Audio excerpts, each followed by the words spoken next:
আসসালামু আলাইকুম, welcome to virtual university BD. আজকে আমরা পার্শিয়াল ডিফারেনশিয়াল ইকুয়েশনের একটি খুব গুরুত্বপূর্ণ একটা টপিক আরবিট্রারি ফাংশন, এটা নিয়ে আলোচনা করব। এর আগের ভিডিওগুলোতে আমরা আরবিট্রারি কনস্ট্যান্ট নিয়ে আলোচনা করেছি, ওখানে আমরা দেখিয়েছি কিরকম ভাবে ম্যাথ আসে, সেটা নিয়ে আমরা মোট 3টা কোশ্চেন ওখানে সলভ করেছিলাম।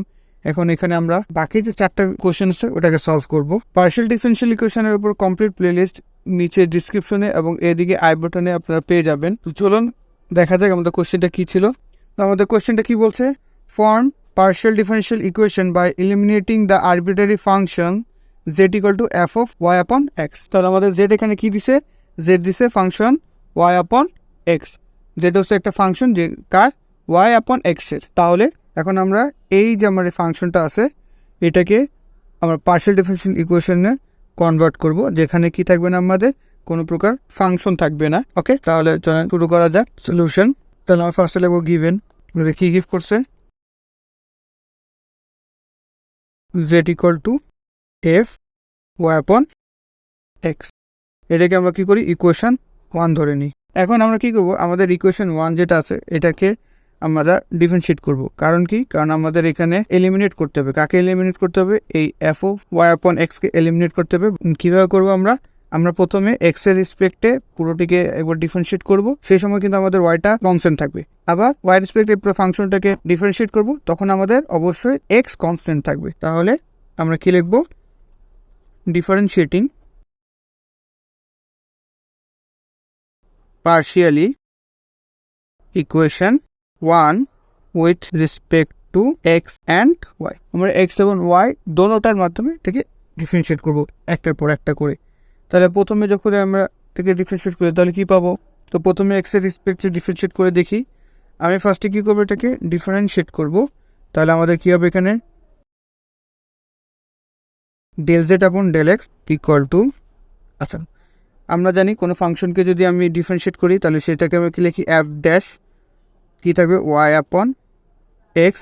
এখন কোশ্চেনটা হচ্ছে এখানে কিন্তু আমাদের ডিফারেন্সিয়েশন থেমে যাবে না, কারণ এটা কি কোনো এক্স না, এটা ওয়াই আপন এক্স। এখন এই ভিতরেরটাকেও তাহলে আমার কী করতে হবে, ডিফারেন্সিয়েট করতে হবে। তাহলে এটার এখন ডিফারেন্সিয়েশন আমি আলাদাভাবে দেখাচ্ছি।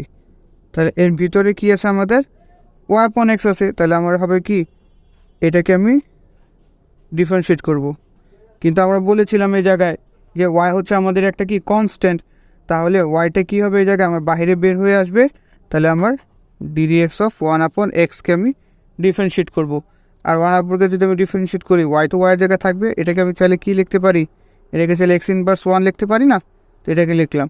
আর আমরা জানি আমাদের নিয়মটা কি বলে, আমাদের নিয়মটা বলে ওয়াই তো ওয়াইয়ের জায়গায় থাকবে, পাওয়ারটা এটা যদি আমি বলি পাওয়ারটা কী হবে, সামনে চলে আসবে, পাওয়ার কত, -1, এটা সামনে চলে আসবে গুণ আকারে।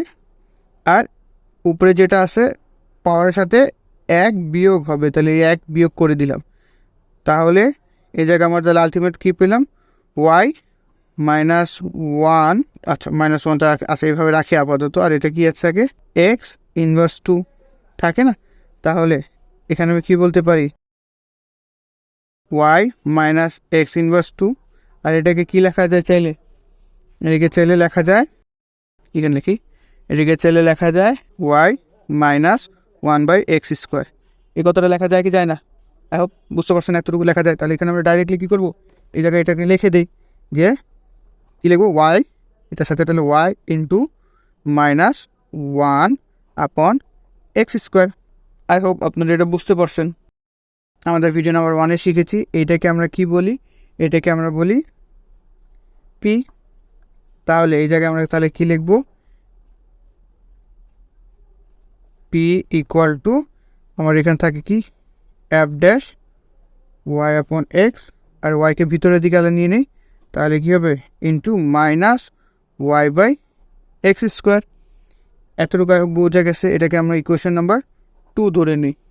এখন এই সেম জিনিসকে আমরা কি করব, আবার আর ডিফারেন্সিয়েট করব, কার রেসপেক্টে, এবার ওয়াই রেসপেক্টে ডিফারেন্সিয়েট করব। তাহলে অলসো এখন আমরা ডিফারেন্সিয়েট করি, এটা যদি ডিফারেন্সিয়েট করি কার রেসপেক্টে, ওয়াই রেসপেক্টে, তাহলে আমার কী আসবে, ডেল জেড আপন ডেল ওয়াই। আর এই জায়গায় আমার কি থাকবে, তারপরে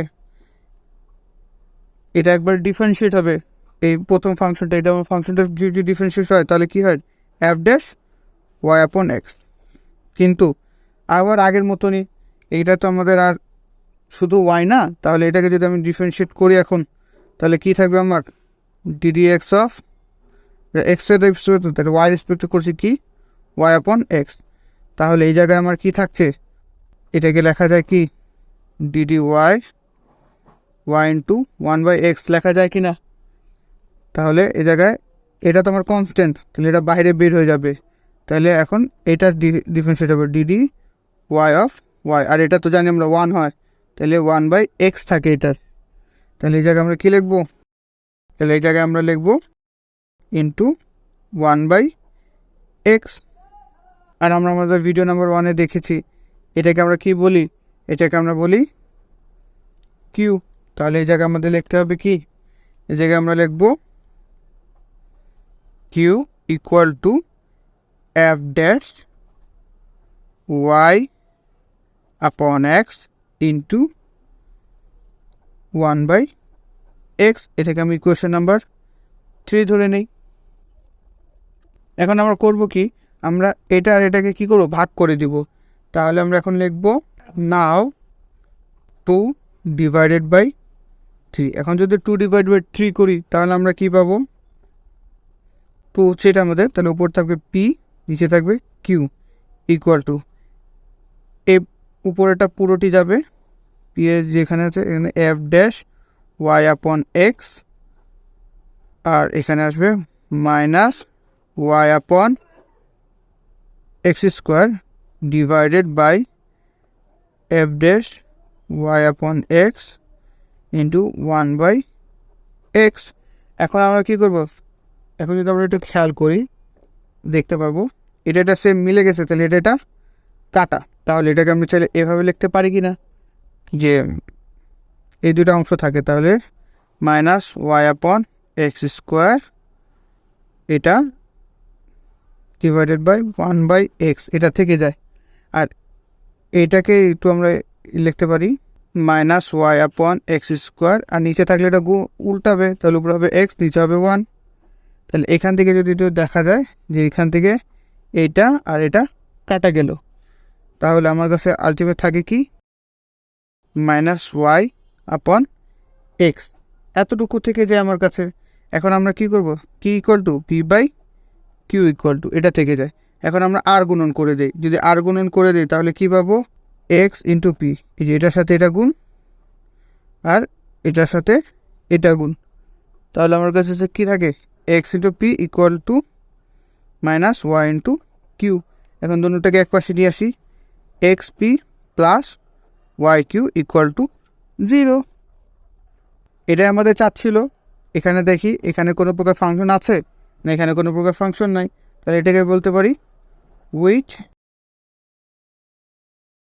is the required partial differential equation।